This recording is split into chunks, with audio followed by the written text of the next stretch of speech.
میں یہ کہہ سکتا ہوں کہ تکلیف یہ کہ اس پر حضور نے تھپکی دی کہ تمہیں اللہ تعالیٰ نے بہت صحیح مناسبت عطا کی ہے علم کے ساتھ، تعین کے ساتھ کچھ معلوم نہیں یہ رات کون سی رات ہے، کون سی رات ہے اس کا جواب تو میں بعد میں دوں گا کہ اس میں جو آراء ہیں مختلف، لیکن یہ کہ اس کو کیوں مخفی رکھا گیا اس پر کچھ پیاری باتیں ہیں جو مفسرین نے کہی ہیں۔ پہلی بات تو یہ کہ جتنی عظیم چیزیں ہیں ان سب کو مخفی رکھا تھا۔ قیامت کب آئے گی؟ مخفی آئے گی، یہ یقینی ہے۔ کب آئے گی؟ یہ تو ان امور میں سے ہے کہ جس کا علم نبی اکرم صلی اللہ علیہ وسلم کو بھی نہیں دیا گیا، جبرائیل کو بھی نہیں۔ چنانچہ حدیث جبرائیل میں واضح طور پر الفاظ موجود ہیں وَمَا الْمَسْئُولُ عَنْهَا بِأَعْلَمَ مِنَ السَّائِلِ، کچھ معلوم نہیں، نہ سائل کو معلوم نہ مسئول کو معلوم قیامت کب آئے۔ اب یہ عظیم حقیقت مخفی رکھا گیا اور اس کا خاص طور پر ذکر کیا گیا سورہ طٰہٰ میں، اکاد اخفیھا لتجزی کل نفس بما تسعی۔ اگر تعین کر دیا جاتا تو جو قریب کے زمانے کے لوگ ہوتے وہ تو خوب پھر محنت کرتے آخرت کے لیے، اور ذرا فاٹنے والے ہوتے وہ ذرا تساہل کرتے اس کے بارے میں۔ اس کو رکھا گیا ہے، تلوار لٹکی ہوئی ہے، کسی بھی وقت گر سکتی ہے، یہ جیسے گلوٹین کبھی اگر آپ نے دیکھا ہو جس طریقے سے کہ اس کا چھرا گرتا ہے، کسی بھی وقت گر سکتی ہے، لہذا ہر وقت چوکس رہو، چوکنے رہو، جیسے کہ صحابہ کرام کی شان معلوم ہوتی ہے بعض روایات سے کہ ذرا تیز ہوا چلتی تھی تو وہ سمجھتے تھے قیامت آ گئی۔ اس درجے استحضار تھا، اعصاب کے اوپر اس کا اتنا اثر تھا کہ ذرا تیز ڈھکر چلا اور انہوں نے سمجھا قیامت آ گئی۔ تو اس طریقے سے قیامت کو مخفی رکھا گیا۔ اکاد اخفیھا لتجزی کل نفس بما تسعی، نہ آج سے 100 برس پہلے والوں کو معلوم تھا کہ قیامت کب آئے گی، نہ آج والوں کو معلوم ہے، نہ اگر ابھی دنیا کی عمر ہے ابھی 100 برس اور تو قیامت سے ایک دن پہلے بھی شاید یقینی طور پر معلوم نہ ہو سکے کہ کل قیامت آ رہی ہے، تاکہ ہر وقت جو ہے امتحان اتنا ہی شدید رہے، اتنا ہی کڑا امتحان رہے ہر ایک کے لیے، لتجزی کل نفس بما تجزی بما تسعی، تاکہ ہر ذی نفس کو بدلہ ملے اس کی سعی کے مطابق۔ اسی طریقے سے موت کا وقت معلوم نہیں، وما تدری نفس بأی ارض تموت، کہاں موت آئے گی کچھ معلوم نہیں، کہاں موت آئے گی، کب موت آئے گی کچھ معلوم نہیں۔ اسی طرح نوٹ کیجئے صلاۃ وسطیٰ، حافظوا علی الصلوات والصلاۃ الوسطیٰ، معین نہیں، اس کے لیے آراء اگرچہ ہے، اکثر آراء جمع ہو گئی ہیں صلاۃ العصر کے بارے میں، لیکن تعین سے حتمی طور پر نہیں کہہ سکتے۔ یہ رائے بھی ہے کہ کوئی بھی معین نہیں، تمام نمازیں جو ہے وہ صلاۃ وسطیٰ کی حکم نہیں۔ بہترین نماز کوشش کرو کہ پوری محافظت کرو، صرف نماز کی نہیں، بہترین نماز، ہر نماز تمہاری بہترین نماز ہونی چاہیے، ہر روز روز عید ہو، ہر شب شب برات۔ اگر اللہ تعالیٰ کے ساتھ کوئی قلبی ربط ہے تو ہر دن جو گزر رہا ہے وہ روز عید ہے، اور ہر شب جو گزر رہی ہے وہ شب برات ہے۔ لیکن اگر وہ کہ انسان کو غفلت ان کے قلب پر طاری ہے تو وہ عید کا دن بھی اس کے لیے ایک عام دن ہے، اور شب برات بھی اس کے لیے ویسی ہی ایک رات ہے جیسی کہ ہر روز آتی ہے اور چلی جاتی ہے۔ اس اعتبار سے اس کو بھی خواہ جو ہے معین نہیں کیا گیا صلاۃ وسطیٰ کون سی۔ اسی طرح بعض روایات میں جو آتا ہے اس میں اعظم، اللہ کا ایک نام ایسا ہے کہ اس کے واسطے سے اللہ سے جو بات مانگی جائے وہ رد نہیں، لیکن وہ کون سا نہیں بتایا گیا۔ اقوال ہیں، اندازے ہیں، حی قیوم پر زیادہ، الحی القیوم پر زیادہ لوگوں کا جو ہے وہ اجماع ہوا ہے، لیکن یہ کہ یقین سے نہیں کہہ سکتے۔ تو اسی میں اس کو بھی نوٹ کر لیجئے کہ اس کو مخفی رکھا گیا ہے لیلۃ القدر کو۔ لوگ زیادہ سے زیادہ محنت کریں، زیادہ سے زیادہ مشقت کریں، اس کے لیے جو بھی اس کی قدر و منزلت سے کسی درجے میں آگاہ ہے، وہ اگر معین ہی ہو جاتا کہ ایک شب یہ ہے تو پھر تو سب کے سب اس رات میں محنت کر لیتے، باقی راتیں جو ہیں وہ پھر سونی اور ویران گزرتی۔ لیکن یہ کہ مطلوب یہ ہے کہ زیادہ سے زیادہ راتیں آباد ہوں، زیادہ سے زیادہ راتوں میں ذکر ہو، عبادت ہو، دعا ہو، اس لیے اس کو مخفی رکھا گیا، یہ حکمت ہے۔ اس میں بھی ایک عجیب نکتہ ہے جو امام راضی رحمۃ اللہ علیہ نے بیان کیا ہے، اور حوالہ اگرچہ نہیں دیا اس حدیث کا، لیکن ایک روایت کے حوالے سے بات بیان کی کہ اس کے ظاہر نہ کرنے میں بھی اللہ کی ایک شفقت اور رحمت ہے بندوں کے حق، اس لیے کہ اس کی قدر جتنی زیادہ ہے اتنی ہی اس کی ناقدری پر سزا ہوگی۔ اگر معلوم ہو کہ یہ شب ہے اور اس کی ناقدری کو انسان کرے تو گویا کہ پھر وہ اتنا ہی زیادہ مورد عقاب اور مورد سزا بن جائے گا۔ اس کے لیے ایک بڑا پیارا واقعہ نقل کیا امام راضی نے کہ حضور صلی اللہ علیہ وسلم حضرت علی رضی اللہ تعالی عنہ ایک روز مسجد میں داخل ہوئے، ساتھ ہی آئے ہیں، دیکھا کہ ایک شخص سو رہا ہے، نماز کا وقت ہو چکا تھا۔ حضور نے حضرت علی سے فرمایا کہ اسے جگا دو، اسے ہوش میں لے آؤ تاکہ یہ وضو کرے، نماز کے لیے تیاری کرے۔ حضرت علی نے امتثال امر کیا، جا کر جگا دی۔ لیکن پھر ایک سوال کیا حضرت سے کہ حضور آپ تو خود نیکی کے کاموں میں بہت سبقت فرمانے والے ہیں، سباق بالخیر یہ لمحہ ہے، شفقت کرنے والے بہت کثرت کے ساتھ. تو آپ نے یہ جو ہے یہ کام خود کیوں نہیں فرمایا اور مجھے کیوں اس کے لیے آپ نے حکم دیا؟ آپ خود بھی اسے جگا سکتے تھے. آپ نے فرمایا کہ تم اس کی حکمت کو سمجھ لو. میرے جگانے پر اگر وہ نہ جاگتا اور انکار کر دیتا تو کفر ہو جاتا اس کے حق، اور تمہارے جگانے پر اگر کوئی تساہل سے بھی وہ کام لیتا تو وہ کفر نہ ہوتا. یہ فرق ہے کہ اللہ تعالیٰ کی طرف سے ایک شفقت ہے کہ حضور صلی اللہ علیہ وسلم جگاتے اور کسی درجے میں وہ انکار کر دیتا. کبھی ایسا بھی ہوتا. یعنی یہود اور نصارہ ان پر بھی یہ روزہ جو ہے یہ فرض. البتہ احکام مختلف ہو گئے. جیسے جمعے کا دن اور جمعے کو چھوڑ کر یہودیوں نے سبت کا دن اختیار کیا، عیسائیوں نے جو ہے وہ سنڈے کو اختیار کر لیا. لیکن احکام میں فرق ہے. وہاں پورے سبت کے دن، ہفتے کے دن کاروبار دنیاوی مطلقاً حرام. لیکن ہمارے ہاں شریعت کے اندر آسانی پیدا کی گئی کہ صرف جمعے کی اذان سے لے کر نماز ادا ہو جانے تک وہ حرام ہے. لیکن باقی یہ ہے کہ اس سے پہلے بھی اگر کرو اور بعد میں جب فَإِذَا قُضِيَتِ الصَّلَاةُ فَانتَشِرُوا فِي الْأَرْضِ وَابْتَغُوا مِن فَضْلِ اللَّهِ، جب نماز ادا ہو چکے تو جاؤ منتشر ہو سکتے ہو زمین میں اور اللہ تعالیٰ کے فضل کو تلاش کر سکتے. تو اسی طریقے سے اگرچہ حکم روزہ جو ہے وہ تو سابقہ امتوں میں بھی تھا، لیکن یہ اس کے احکام جو ہے ان کے اندر تغیر و تبدل ہے. کتب علیکم الصیام کما کتب علی الذین من قبلکم لعلکم تتقون، تاکہ تمہارے اندر تقوی پیدا ہو جائے. اب یہ ہے حکمت صوم کی پہلی آیت. تقوی کسے کہتے ہیں؟ بچنا. کس چیز سے بچنا؟ اللہ نے جو چیزیں حرام کی ان سے بچنا، اللہ کے احکام کو توڑنے سے بچنا. دیکھیے یہ لفظ جو ہے اس کا مادہ ہے وا، قاف اور یا. وقا. وقا یقی کے معنی ہے کسی کو بچانا. ہم دعا مانگتے وقنا عذاب النار، اے اللہ ہمیں آگ کے عذاب سے بچا لے. لیکن اتقا، ارتقا بنتا ہے باب افتعال، واو تے میں شامل ہو گئی تو اتقا، اور اسی سے تقوی ہے. تقوی کے معنی کیا ہے؟ بچنا، خود بچنا. وقا یقی دوسرے کو بچانا. بچنا اللہ کے احکام کو توڑنے سے، اللہ کی حرام کردہ چیزوں میں ملوث ہونا، اللہ کے غضب سے، غصے سے، اللہ کی ناراضگی سے، اور آخرت میں اللہ کے عذاب سے. یہ بچنے کی روش ہے. پوری زندگی میں بھی اس کو جاری رکھو. یہ تقوی زندگی میں کیا ہوگا؟ اللہ کے احکام کو توڑنے سے بچنا، اللہ کی حرام کردہ چیزوں میں ملوث ہو جانا، ان کا استعمال کھانے پینے سے متعلق ہو یا وہ شہوت سے متعلق ہو یا کسی اور چیز سے متعلق ہو، اس سے بچنا. اور یہ بچنا جو ہے آخرت میں نتیجہ خیز ہوگا، جہنم سے بچاؤ ہو جائے گا، آگ کے عذاب سے نجات میں. اچھا روزے کا اس سے تعلق کیا ہے یہ سمجھ لیں. دیکھیے ہمارے گناہوں کا سب سے بڑا سبب ہمارے نفسانی تقاضے ہیں. ہم ایک حیوان بھی ہیں اور حیوان سے برتر بھی کچھ ہے، وہ میں بعد میں عرض کروں گا. لیکن حیوان تو ہے. جیسے ہر حیوان کو کچھ خوراک کی ضرورت ہے، ہمیں بھی ضرورت ہے. ہر حیوان کو بقائے نسل کا معاملہ جنسی ہے، وہ ہمارا بھی ہے. ہر حیوان کو کوئی نہ کوئی سر چھپانے کی جگہ چاہیے، کوئی گھونسلہ ہو، کوئی کھو ہو، کوئی بل ہو، کچھ بھی ہو، کچھ تو چاہیے آخر. اسی طریقے سے ہمارے سارے تقاضے ہیں. حیوانات کو بھی آرام چاہیے، ہمیں بھی آرام چاہیے. یہ حیوانی تقاضے جو ہیں، جن کو ہم کہیں گے اینیمل انسٹنکٹس، ہمارے وجود کے اندر ہیں یہ، اور ان کا تقاضا ہمارے اندر سے ابھرتا ہے. اسی کو اڈ اینڈ لیبیڈو کہا ہے فرائڈ نے. جدید نفسیات کا بابا آدم جو ہے وہ فرائڈ ہے. اس نے اسے اڈ اور لفٹ سے تعبیر کی، اس سے اوپر سیلف کو لایا ہے، اور اس کے بعد جو ہے وہ سپر ایگو ہے. تو یہ 3 درجے اس نے متعین کیے ہیں، اور میں اس کی دقت نظر، ایکیوٹی آف آبزرویشن کا بہت قائل ہوں. اگرچہ نظریات کا جو نتیجہ اس نے نکالا ہے وہ غلط ہے، لیکن ایکویٹی آف آبزرویشن کا قائل ہوں کہ اس نے انسانی شخصیت کے 3 لیولز کو آئیڈینٹیفائی کیا. یہی 3 لیولز ہمارے ہاں ہیں، نفس، قلب، روح.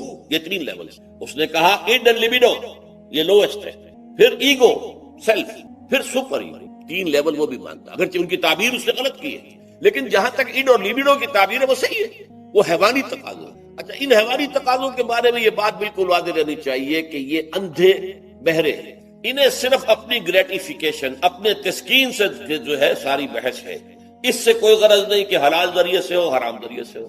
پیٹ کھانے کو مانگتا ہے بھوک کے اندر. اب آدمی جو ہے حرام کے اندر بھی بیمار بیٹھتا ہے، یہاں تک کہ خود شریعت اجازت دیتی ہے کہ اگر جان پر بن جائے آدمی جو ہے وہ فاقے سے مر رہا ہو تو وہ کوئی حرام چیز کھا کر بھی اپنی جان بچا سکتا. لیکن عام حالات میں نہیں. لیکن ہو سکتا ہے ہمارا چٹخارا جو ہے وہ حرام کی طرف ہمیں لے جائے. کسی کو واقعتاً اللہ نہ کرے کہ سور کے گوشت کا چسکا لگ جائے، وہ اس کے بغیر بچتا ہی نہیں، کھاتا ہے. شراب کی عادت ہو گئی، پیتا ہے. یہ نہیں. تو ہمارا پیٹ مانگتا ہے، اور اسے اس سے غرض نہیں کہ حلال سے کھایا ہے یا حرام سے کھایا ہے. ہماری شہوت اپنی تسکین چاہتی ہے، اسے اس سے غرض نہیں کہ حلال سے یا حرام سے، جائز سے یا ناجائز سے۔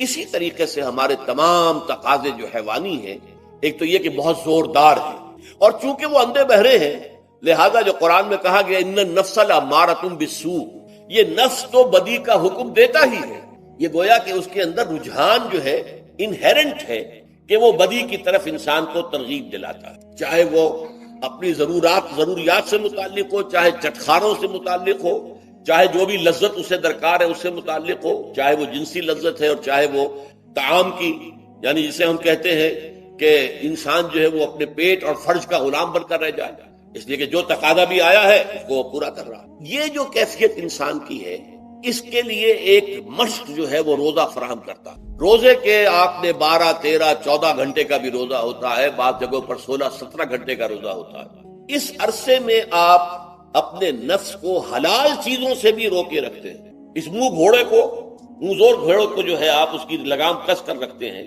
کہ حلال بھی نہیں کھانے دے رہے، بھوک لگی ہوئی ہے، کھانا بہترین موجود ہے، نہیں کھا سکتے، اللہ کا حکم نہیں ہے، اللہ کی اجازت نہیں۔ شدید پیاس ہے، بہترین مشروبات فریج میں رکھی ہوئی ہے، نہیں کھا سکتے، نہیں پی سکتے، جائز نہیں ہے، حالانکہ حلال ہے، حرام نہیں ہے۔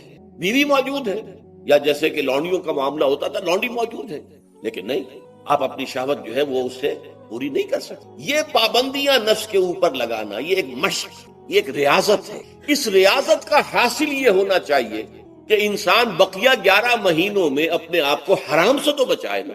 یہاں وہ حلال سے رکا ہوا ہے اللہ کے حکم سے، کہ حلال چیز بھی نہیں کھا رہا، دن بھر نہیں پی رہا، دن بھر نہیں اپنی کوئی شہوت پوری کر رہا، دن بھر حلال ذرائع سے بھی، تو اس سے اس کے اندر یہ ایک، اس کو ہم کہیں گے سیلف کنٹرول پیدا ہو جائے، اپنے نفس کو قابو میں کر لے۔ یہ گویا کہ اس کا سب سے پہلا، اس روزے کی ریاضت، روزے کی مشق کے حوالے سے یہ اس کی حکمت ہوئی کہ اس سے کے ذریعے سے انسان میں سیلف کنٹرول پیدا ہو رہا ہے، ضبط نفس۔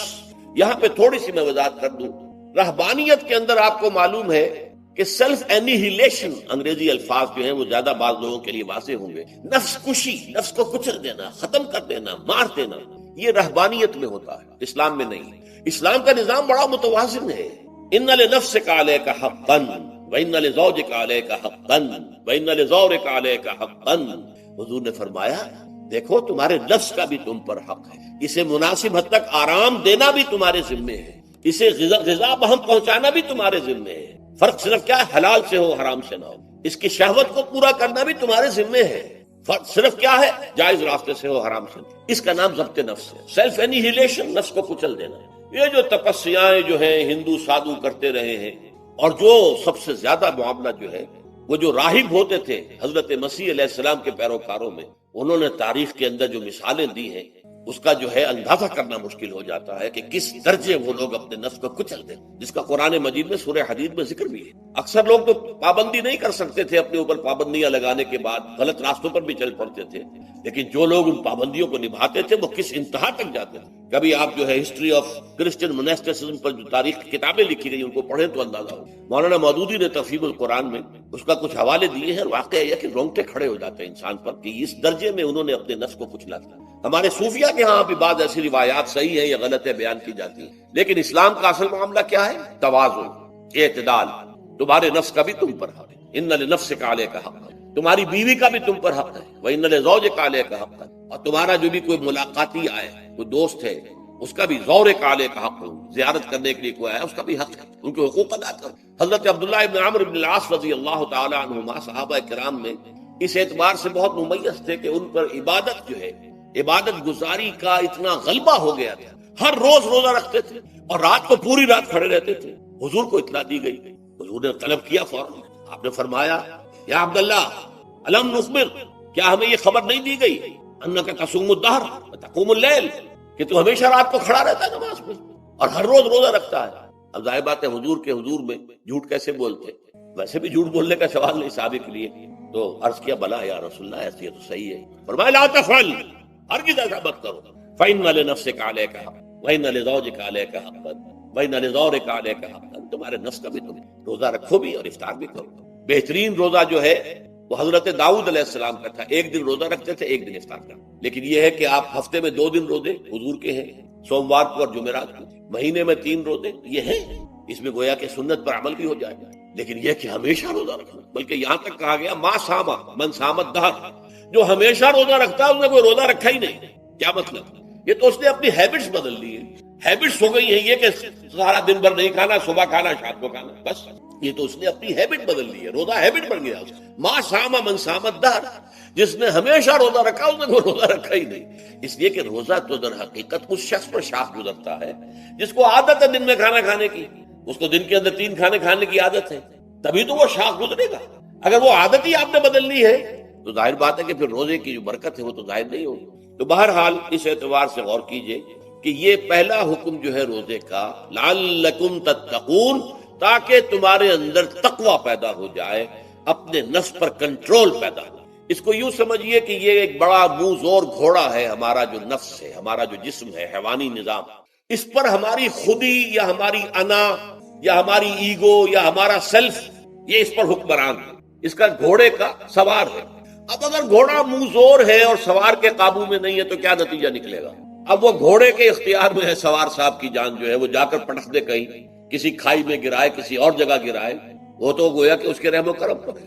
ہاں اگر سوار تکڑا ہے اور سوار نے جو ہے گھوڑے کو قابو میں کیا ہوا ہے، اس کی رانوں میں بھی جان ہے، دبایا ہوا گھوڑے کو اپنی رانوں کے درمیان، تو ظاہر بات ہے کہ اب یہ گھوڑا جو ہے بہت بڑی ایسٹ ہے اس کے۔ اب گھوڑا ادھر جائے گا جدھر سوار لے جانا چاہے گا، سوار اپنے مقصد، اپنی منزل تک پہنچے گا گھوڑے کے ذریعے سے۔ اور اگر برعکس ہے، جیسا کہ میں عرض کر چکا ہوں، تو وہ سوار جو ہے وہ گھوڑے کے رحم و کرم پر ہے۔ یہی معاملہ ہے، ہماری خودی یا ہماری انا یا ہمارا ایگو، یہ در حقیقت یہ راکب ہے، اور ہمارا وجود حیوانی یہ مرکب ہے، یہ گھوڑا ہے۔ اگر ہم قابو یافتہ ہوں اپنے اس گھوڑے کے اوپر تو یہی جسم ہمارے لیے ایک بہت بڑا ایسٹ ہے۔ ہاتھوں سے نیکی کمائیں گے، پاؤں سے نیکی کمائیں گے، آنکھوں سے نیکی کمائیں گے، کانوں سے نیکی کمائیں گے، یہ ساری نیکیاں کمانے کا ذریعہ بن جائے گا۔ تلاوت قرآن سن رہے ہیں تو کانوں کی نیکی ہو رہی ہے، قرآن دیکھ کر پڑھ رہے ہیں تو آنکھوں کی نیکی ہو رہی ہے، یہ سارے ہمارے اعصاب، ہمارے تمام اعضاء و جوارح نیکی کا ذریعہ ہے۔ لیکن اگر کہیں یہ ہمارا نفس امارہ، اڈ اور لبیڈو ہم پر قابو پا لے تو پھر ہم اس کے رحم و کرم، پھر وہ ہمیں جس کھائی میں چاہے گا گرا دے گا۔ تو اس اعتبار سے روزہ مجرد، ابھی روزے کی بات ہو رہی ہے، وہ روزہ خاص طور پر کہ جس کا حکم پہلے دیا گیا تھا، ایام معدودات، اس کے بارے میں اس کی حکمت، مجرد روزے کی حکمت کیا ہے؟ ضبط نفس۔ اسی ضبط نفس کا دوسرا نام تقویٰ ہے۔ آپ اپنے نفس پر قابو یافتہ ہیں اور پھر اللہ کے سامنے جھک رہے ہیں، یہ ہوئی نا اصل بات۔ آپ اللہ کے سامنے تو جھک رہے ہیں، اے اللہ میں تیری ہی بندگی کرتا ہوں اور کروں گا، نفس پر قابو ہے ہی نہیں، تو آپ کا یہ کہنا مہمل ہو جائے گا، نفس کا تقاضا ابھرے گا اور آپ اس کے آگے ہاتھ جوڑ کر کھڑے ہو جائیں گے۔ تو گویا کہ جو آپ نے کہا تھا ایاک نعبد و ایاک نستعین، اس کی پیروی کرنا، اس کو پورا کرنا، اس کا تقاضا بجا لانا آسان کام نہیں ہے۔ جو بھی گویا مسلمانوں بلرزم کہ دانم مشکلات لا الہ، جب میں کہتا ہوں کہ میں مسلمان ہوں تو میں مجھ پر کب کب اتاری ہوتی ہے، اس لیے کہ مجھے معلوم ہے کہ لا الہ کہنے کا مقصد کیا ہے، مطلب کیا ہے، اس کے تقاضے کیا ہے۔ تو روزہ، مجرد روزے کی غرض و غایت تقویٰ یا ضبط نفس، یعنی سیلف کنٹرول، اور اس سیلف کنٹرول کے ساتھ اپنے پورے وجود کو اللہ کے سامنے جھکا، یہ عبادت ہے۔ اب آئیے اس عبادت کے لیے، روزے کے لیے رمضان کا مہینہ کیوں منتخب کیا؟ بالآخر، پہلے تو وہ ہر مہینے کے 3 دن تھے، بالآخر مستقل تا قیام قیامت اور رمضان کا مہینہ ہے۔ اس کی علت کیا ہے؟ ظاہر بات ہے کہ سارے 12 مہینے اللہ ہی کے ہیں، ہفتے کے سارے دن اللہ ہی کے ہیں، دنوں میں سید الایام جمعے کا دن ہے، مہینوں میں سید الاشہر، یہ جتنے مہینے ہیں ان میں سردار جو ہے مہینوں کا وہ رمضان مبارک ہے۔ کیوں ہے؟ اب آپ پڑھیے تیسری آیت، شہر رمضان الذی انزل فیہ القرآن، رمضان کا مہینہ وہ ہے جس میں قرآن نازل کیا گیا، اور اس کی مزید کیا ہے تشریح کہ رمضان ہی میں وہ لیلۃ القدر ہے جس میں قرآن نازل کیا گیا۔ اب یہاں 2 چیزیں علیحدہ علیحدہ سمجھ لیجیے۔ ہمیں معلوم ہے کہ قرآن حضور پر نازل ہوا 32 برس میں، نہیں 22 برس میں، 610 عیسوی سے لے کر اس موضوع پر آج شام کو تقریر ہوگی انشاءاللہ مفصل تعارف قرآن کے ضمن میں، بعد نماز عشاء قرآن اکیڈمی کی مسجد، کیونکہ معلوم نہیں کہ آج چاند ہو جائے گا یا نہیں ہو جائے گا، لہذا دورہ ترجمہ قرآن کل سے شروع ہوگا، اور آج جو ہے تعارف قرآن اور سورہ فاتحہ کا کچھ مفہوم میں بیان کروں گا، تاکہ یہ کہ رمضان مبارک کے لیے تمہید ہو جائے۔ پھر اگر چاند ہو گیا تو چھوٹی چھوٹی صورتوں کے ساتھ ہم تراویح میں ترجمہ قرآن کے ساتھ تراویح کل سے شروع۔ بہرحال اس ضمن میں رمضان کا چناؤ جو ہوا ہے تو یہ ترجیح بلا مرجح نہیں ہے، ایسے ہی نہیں کہ یوں ہی اس کو ترجیح دے دی گئی، اس کی حکمت ہے، غایت ہے، علت ہے، اس کا سبب ہے۔ رمضان کا مہینہ وہ ہے جس میں قرآن نازل، اسی میں وہ لیلۃ القدر ہے جس میں قرآن نازل کیا گیا۔ اگرچہ ہم جانتے ہیں کہ حضور پر قرآن نازل ہوا ہے 22 برس، 610 عیسوی سے 632 تک۔ اس معمے کو کیسے حل کریں گے؟ اس کا حل کیا ہے؟ رمضان مبارک کی ایک شب مبارک لیلۃ القدر میں پورا قرآن لوح محفوظ سے دفعتاً پورا کا پورا سمائے دنیا، پہلا آسمان جو ہے ہمارا، اس کے اوپر نازل کر دیا۔ اس کے لیے لفظ انزلہ، انزلہ ینزل انزالن کے معنی ہے دفعتاً کسی چیز کو اتار دے، اور نزلہ ینزل تنزیلا کے معنی ہے رفتہ رفتہ درجہ درجہ درجہ درجہ درجہ اتارنا۔ اعلام، عالم یعلم اعلاما، کسی شے کو خبردار کر دینا، بتا دینا، بس ہم نے بتا دیا، تم جانو، تمہارا کام۔ تعلیم یہ ہے اس کو درجہ بدرجہ سمجھانا، اس کے دماغ میں اتارنا، دیکھنا کہ اتنی بات سمجھ گیا تو اگلی بات سمجھانا، یہ سمجھ میں آ گئی تو اگلی بات، تعلیم اس کو کہتے ہیں۔ تو انزال دفعتاً اتار دینا، تنزیل رفتہ رفتہ تدریجاً تھوڑا تھوڑا کر کے اتار۔ تو حضور پر تنزیل ہوئی ہے، فإنہ نزلہ علی قلبک، جبرائیل نے اس قرآن کو تھوڑا تھوڑا تھوڑا تھوڑا کر کے، نزلناہ تنزیلا، رتلناہ ترتیلا، ہم نے تھوڑا تھوڑا کر کے اتارا۔ لیکن لیلۃ القدر میں جو ماہ رمضان مبارک کی شب ہے آخری عشرے کی، اس میں پورا قرآن اتار دیا گیا تھا لوح محفوظ سے سمائے دنیا۔ شہر رمضان الذی انزل فیہ القرآن ھدی للناس وبینات من الہدی والفرقان۔ یہ قرآن کیا ہے، کیا بنا کر نازل کیا گیا؟ یہ حال ہے، یہ لوگوں کے لیے، پوری نوع انسانی کے لیے ہدایت ہے، اور یہ ہدایت بینات کی شکل میں آئی، واضح تعلیمات جن میں کوئی شک و شبہ کی گنجائش نہیں، از خود روشن۔ بینہ اسے کہتے ہیں وہ شے جو از خود روشن ہو، جس کو ہم کہتے ہیں کہ آفتاب آمد، دلیل آفتاب۔ جب سورج طلوع ہو گیا تو اپنے وجود پر وہ خود دلیل ہے، اسے کسی اور دلیل سے ثابت کرنے کی ضرورت نہیں، از خود واضح۔ تو بینات من الہدی، جو قرآن کی بنیادی ہدایت ہے وہ بینات پر مشتمل ہے، واضح چیز ہے، جو انسان کے لیے، اس کی فطرت کے لیے جانی پہچانی چیزیں ہیں۔ یہ کوئی باہر کی چیز نہیں آ رہی ہے، اس کے قلب کی گہرائیوں کے اندر یہ سب کچھ موجود ہے، اور اس کی گواہی اس کے قلب کی گہرائیوں سے نکلتی ہے کہ ہاں دیکھنا تقریر کی لذت کے جو اس نے کہا، میں نے یہ جانا کہ گویا یہی میرے دل میں ہے، اس نے تو میرے اپنی فطرت کی ترجمانی کی ہے۔ والفرقان، بینات من الہدی والفرقان، یہ بینات کا اطلاق فرقان پر بھی ہو رہا ہے، حق و باطل کے اندر فرق کر دینے والی شے۔ بین صورت میں یہ حق ہے، یہ باطل، یہ جائز ہے، یہ ناجائز ہے، یہ غلط ہے، یہ صحیح ہے۔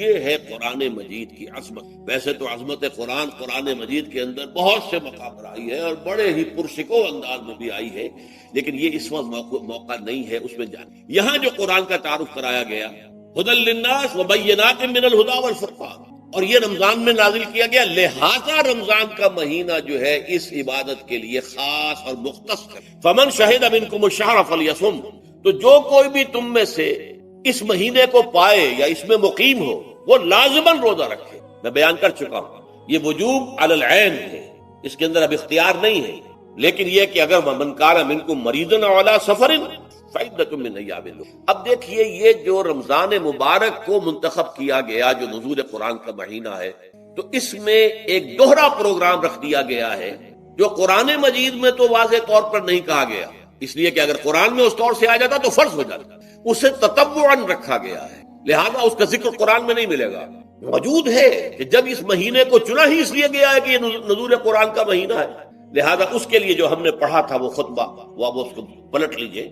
جعل اللہ صیامہ فریضۃ وقیام لیلہ تطوعا، اللہ نے اس مہینے کا روزہ رکھنا تو فرض قرار دے دی، اور اس کا قیام اللیل، راتوں کو کھڑے رہنا، یہ مرضی پر چھوڑا ہے، جو کر سکے، جو بھی ہمت کرے، ترغیب و تشویق ہے۔ اب دیکھیے ترغیب و تشویق کے لیے دوسری حدیث جو یہاں پر ہے، عن ابی ہریرہ رضی اللہ عنہ قال، حضرت ابو ہریرہ سے مروی ہے رضی اللہ عنہ کہ انہوں نے فرمایا، قال رسول اللہ صلی اللہ علیہ وسلم، کہ اللہ کے رسول نے فرمایا صلی اللہ علیہ وسلم، من صام رمضان ایمانا و احتسابا غفر له ما تقدم من ذنبہ، جس نے رمضان میں روزے رکھے ایمان کے ساتھ، یقین کے ساتھ، اور احتساب، اللہ سے اس کے اجر کی امید میں، غفر له ما تقدم من ذنبہ، اس کے پچھلے تمام گناہ معاف ہو جائیں۔ یہ نوٹ کیجئے کہ اس سے مراد گناہ کبیرہ نہیں ہے، گناہ صغیرہ ہے۔ گناہ کبیرہ کے لیے توبہ شرط ہے، گناہ صغیرہ جو ہے وہ ان چیزوں سے دھل جائے۔ لیکن اب دیکھیے، ومن قام رمضان ایمانا واحتسابا، اور جو کوئی کھڑا رہا رمضان میں، یعنی